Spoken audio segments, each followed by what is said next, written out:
Welcome to Maths Katta, my YouTube channel, Standard 10, Maths 2.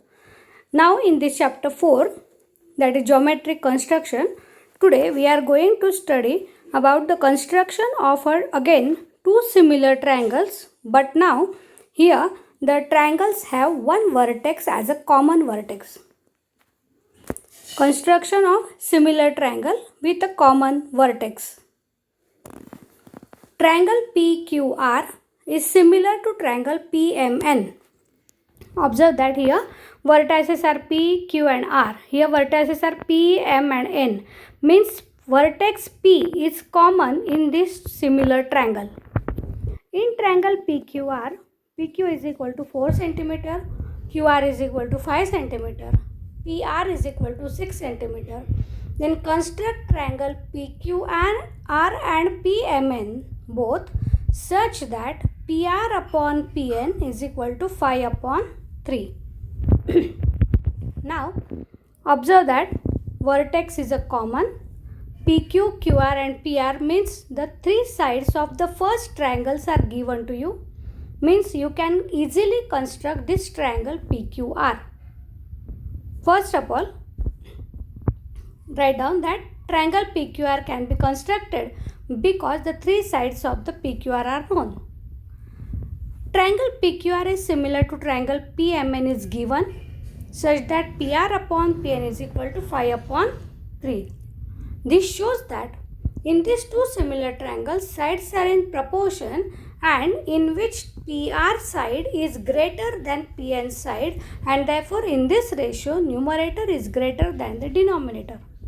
Means triangle containing the side PR, that means triangle PQR is a larger triangle and triangle PMN is a smaller triangle. Also the corresponding angles are congruent because the triangles are similar. First of all, draw triangle PQR, PR, PQ. Why here base is PR? Because in the given ratio, it is given that P is a common vertex and PR upon PN is equal to 5 upon 3 is given to you. And therefore, draw the segment PR, side PR as a base of a triangle, which is given as 6 cm. This is a rough figure. In this triangle PRQ or PQR, PR is 5, PR upon PN is 5 upon 3. Means if these are the 5 parts, if we make the 5 parts of PR, then this PN up to PN, there are 3 parts.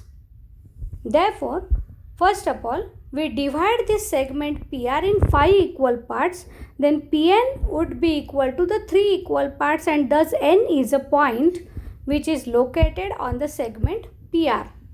Also, you know that the triangle, in this triangle corresponding angles are congruent. That means PRQ means R angle and angle N are congruent. This angle R and this angle N are congruent. Means what? When these two angles are congruent and this is a transversal, then these are the corresponding angles. Thus, these corresponding angles are congruent. At point N, we want to draw NM, which is parallel to the side QR, intersecting side PQ at M. Observe, from N, we want to draw a parallel side to the side QR, and this is a M point, which is the intersection point of this parallel line and the segment PQ. This is a M. Then it forms triangle PNM or PMN. Thus, first of all, draw segment PR as a base of 6 cm. Then, in a compass, take the 4 cm distance, make an arc. Again, in the compass, take 5 cm distance. From R, make the arc, another arc. These two arcs intersect each other. Give the name to the point as point Q. Then, join PQ and QR. Also, draw any ray from point P, which is a piece of common vertex. want to divide this PR now into 5 equal parts. And you know that how to divide any segment in 5 or any number of equal parts from 8th standard. Now, therefore, draw any ray with any angle with point P at the downward direction.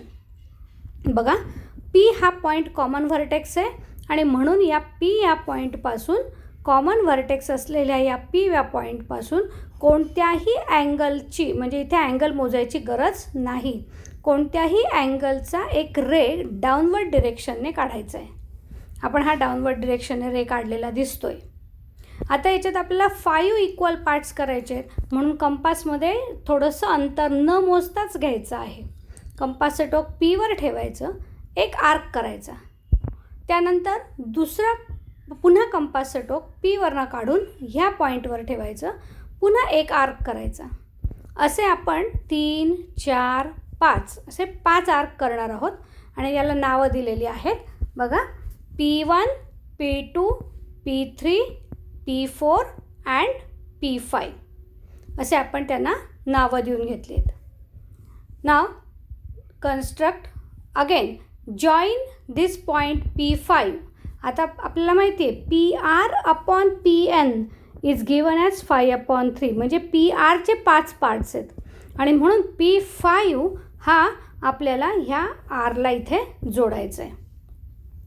आता इथे आपल्याला माहिती आहे की angle N जवळ आणि angle R जवळ इथे इक्वल अँगल आपल्याला एक पॅरलल लाईन इथे ड्रॉ करायची आहे. 3 पार्ट्स असलेली, इथे 3 पार्ट्स पाहिजेत आपल्याला, म्हणजे हा 3 पार्ट्सचा इथे एक पॅरलल लाईन काढायची. कुणाला पॅरलल? या P5Rला पॅरलल लाईन इथे P3पासून काढायची, पण ती अशी डायरेक्ट पट्टीच्या सहाय्याने काढायची नाही, तर हे अँगल्स आपल्याला मोजून घ्यायचे आहेत. मग बघा, इथे एक कंपासचं टोक ठेवायचं, कंपासमध्ये थोडं अंतर घ्यायचं आणि हा आर्क असं या ठिकाणी ड्रॉ करायचा. त्याच मेजरचा एक आर्क P3वर कंपासचं टोक ठेवून असं इथे काढलेलं आहे. बघा, नेक्स्ट वन. आता कंपासचं बघा, इथे अंतर घेतलं आहे, कंपासचं टोक P5वर ठेवलं आहे आणि असा आर्क काढला आहे. तसंच इथे ठेवलं आहे आणि असा आर्क काढलेला आहे. त्यानंतर आता आपल्याला डिस्टन्स मोजायचं आहे. बघा, या अँगलचं, तर कंपासचं टोक आता ह्या पॉईंटवर आणि ह्या पॉईंटवर ठेवायचं आहे.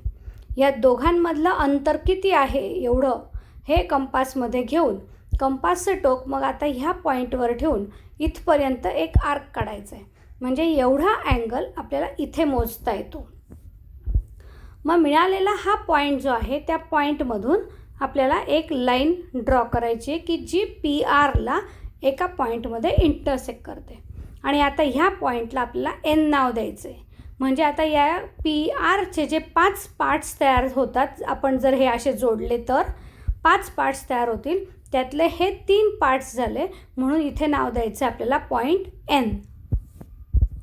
इथे आपण N नाव दिलं आहे. बघा, आता आपल्याला N पॉईंटपासून पुन्हा एक लाईन ड्रॉ करायची इथे पॅरलल लाईन, बिकॉज आपण बघितलं की करस्पॉन्डिंग अँगल्स आर कॉन्ग्रंट, म्हणजे इथला अँगल आणि इकडचा अँगल सेम असणार आहे.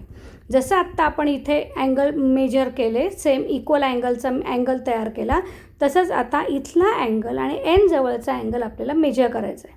कंपासमध्ये थोडं अंतर घ्यायचं आहे आणि कंपासचं टोक Rवर ठेवून इथे एक आर्क करायचं आहे.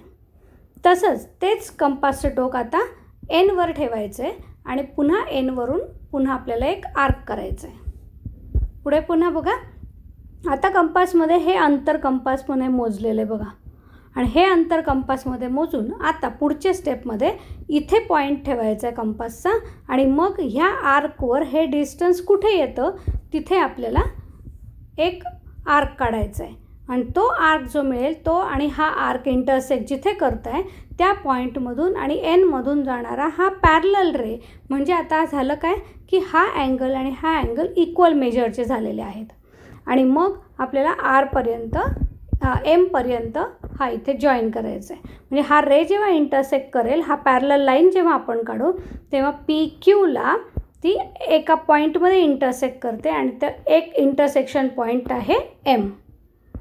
Thus triangle PQR and triangle PMN are similar triangles here. If you understood this, then like, share and subscribe the channel. Thank you.